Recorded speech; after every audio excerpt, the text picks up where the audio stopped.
YCP అరాచక పాలనలో రాష్ట్ర అభివృద్ధి 20 ఏళ్లు వెనక్కి వెళ్లిందని మంత్రి నిమ్మల రామానాయుడు అన్నారు. పశ్చిమ గోదావరి జిల్లా పాలకొల్లులో లంకల కోడేరు, బగ్గేశ్వరం గ్రామాల శ్మశాన వాటిక అభివృద్ధి పనులకు మంత్రి నిమ్మల శంకుస్థాపన చేశారు. గ్రామస్తులతో కలిసి మంత్రి నిమ్మల శ్రమదానం చేశారు.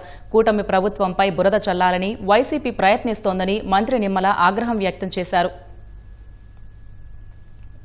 5 సంవత్సరాల వైఎస్ఆర్సీపీ పాలనలో సంపద సృష్టించడం మాట నుంచి ఉన్న సంపద కూడా ఆవిరైపోయినటువంటి పరిస్థితి. 5 సంవత్సరాలు వాళ్ళ అధికారంలో ఉండి 20 సంవత్సరాలు వెనక్కి నెట్టేసినటువంటి పరిస్థితి.